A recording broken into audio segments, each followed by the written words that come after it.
Welcome to my channel. I'm Scott, and if you want to catch my newest video, I post one every day. In this video, I am going to walk you through the process of valuing National Grid stock by analyzing their financial statements and dissecting their financial ratios, so we can determine if it's a buy or a sell. National Grid is an electricity and gas utility company with headquarters in London, England.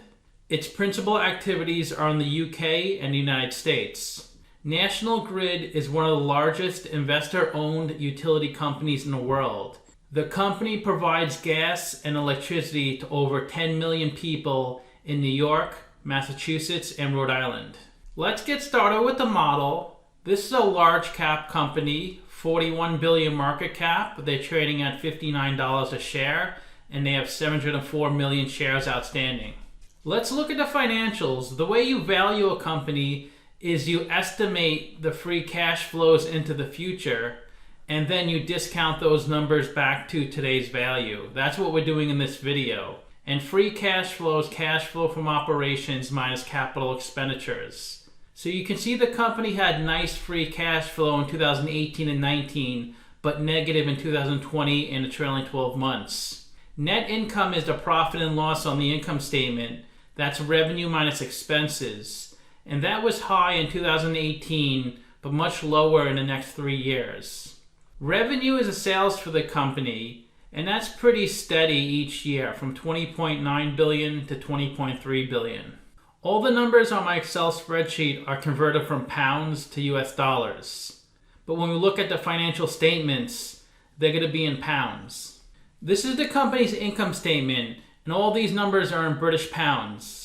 The top line is the revenue, the sales for the company. Below that is the cost of revenue. These are the expenses directly related to generating the revenue. Then below that is gross profit. As you can see in Yahoo Finance, they didn't pull all the information, but the main information is correct. The revenue is correct, the net income is correct. Sometimes they're just missing the details. Below gross profit is operating expenses. Below operating expenses is operating income, and that seems to be decreasing. It was over $5 billion in 2018 and 19. Now it's a little over $3 billion. The main reason is their operating expenses are much higher now than in prior years. The company has a good amount of debt, so they paid $900 million of interest on their debt. Then there's taxes, that's almost $600 million in taxes. So their net income in the trailing 12 months was $1.5 billion. The reason it was so high in 2018 was because they had an $880 million tax credit. So they had pre-tax income of $2.7 billion and net income of $3.6 billion. Usually net income is lower than pre-tax income. This is the company's statement of cash flows. The top line is operating cash flow. That's how much cash the company generated from its operational business. You can see that's pretty steady, 4 to 4.5 billion pounds a year. As you can imagine, gas and electric companies have high capex, as this company does, 4 to 5 billion pounds a year.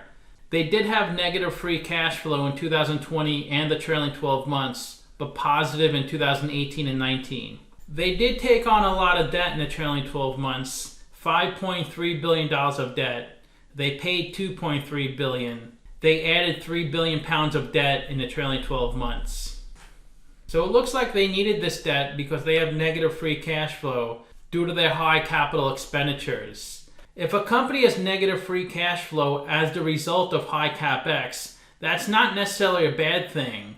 When a company has high capex, that means they're investing in their business to hopefully grow it later on in the future, which will result in higher free cash flow in subsequent years. If a company had negative free cash flow due to low operating cash flow, that's a problem. But that is not the case with this company. They seem to be generating sufficient operating cash flow. The way you calculate operating cash flow, you start with net income, which was $2.9 billion, and then you add or subtract the non-cash items from the income statement. You could see net income was high in 2018, then dropped in the subsequent years, but operating cash flow is smooth. So you should look at the income statement in addition to the statement of cash flows to get the whole story. Let's look at a capital structure. 26 billion of equity, 42 billion of debt. And they're 39% equity, 61% debt. And their WACC is 5.8%, and that's the discount rate we're going to apply to the future cash flows. We estimated 4 years of future free cash flows. We also estimated terminal value, which is all cash flows past year 4, that's 39 billion. We discounted those numbers back to today using the weighted average cost of capital. We get a value of the company of $35 billion. We divide that by 704 million shares. And we get a calculated stock price of $51. They're trading at $59, so they're trading at a 15% premium. It's a sell according to the model. Simply Wall Street values the company at $72, so they're saying it's undervalued. They're saying it's a buy. I was fairly aggressive with their future free cash flow growth. The reason their future free cash flows are higher than the past is because I'm assuming the investments in CapEx will result in high free cash flows in later years. Of course, no one can predict the future. We're just using the information we have from the past to try to predict the future. It's kind of like Amazon. Amazon was investing so much in their business, they weren't making any money. That doesn't mean they weren't growing to be the giant that they are. It takes a really keen investor to understand these things. Sometimes when a company loses money year after year, it's not a bad thing. They may be building a future giant company, but sometimes a company's losing money, but they're not investing much in their business. They're just losing money on their operational business. That's not a good thing. Tesla sells lots of cars, but they were losing money because they were constantly investing back into their business, buying more factories, building their inventory, marketing their business, doing a lot of things to grow their company. I'll admit, I didn't see Tesla ever becoming this big. If you made the mistake of not investing in Tesla, you have to use that as a learning experience for the future. The stock was trading about $75 in 2016, but the price has been coming down little by little. In early 2020, it did jump up to the low 60s, but then crashed in March like everything else. It's come up a little bit since the bottom, but it looks like it's trading at a nice discount relative to its all-time high. This company pays a nice dividend of 5.4%. And their payout ratio is over 100%. That may look odd. That's just because there's lots of non-cash items on the income statement. And of course they have negative free cash flow, so we can't compare the dividends to their free cash flow because they're investing so much in their business. This is rare. They have a negative beta, so the stock moves opposite of the market. The stock has gone down 3.2% in the past 52 weeks, worse than the S&P 500, which went up 16%. The low was $44, the high was $69. The stock is trading between its 50-day and 200-day moving average. And there's not much activity on this stock. Only about 330,000 shares are traded each day. And almost all the shares outstanding are on float. Only 4.5% of the shares are held by institutions. And it has a really low short percentage, only 5 basis points. If you invested $10,000 into this company 10 years ago and reinvested the dividends, you'd have $21,000 today. If you did not reinvest the dividends, you'd have $20,000 today. BlackRock is the biggest shareholder at 6.75%, then Vanguard at 4%, Capital Research, Standard Life, then Legal and General Investment Management. That must be a British company. I've never heard of them. Let's look at the financial ratios. The average PE in the entire market's 11.9. The median is 14.8. PE is stock price over earnings per share. To calculate earnings per share, that's net income over shares outstanding. They're at 20.5. So investors are paying about $20.50 for $1 of earnings. Price of sales is stock price over sales per share. They're at 2.0, better than the median and average. Price to book is stock price over book value per share. They're at 1.5, also better than the median and average. Interest coverage ratio is EBIT over interest expense. They can easily cover their interest payments. ROE is net income over equity. They're at 8%, which is between the average and median.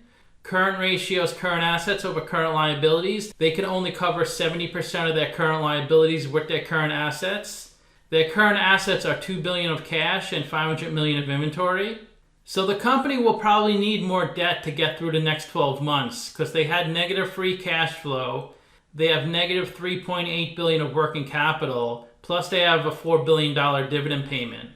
The best way to look at ratios is to compare them to similar companies. I've done videos on AES, Canadian Utilities, Dominion, First Energy, and Public Service Enterprise, all in the same industry as National Grid. And if National Grid has a number in green, they're better than the average. If they have a number in red, they're worse than the average.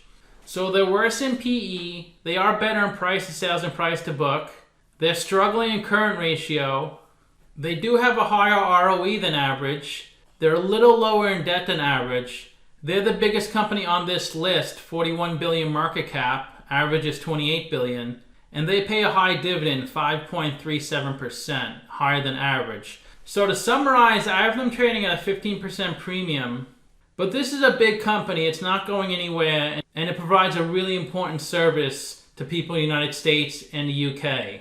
Their financials are a little choppy, but their ratios look pretty good. So let me know what you think. Give this video a like, subscribe, or comment below. Also, if you'd like to get a custom valuation or just support the channel, you can become a member by clicking on the link in the description below. Thanks for watching.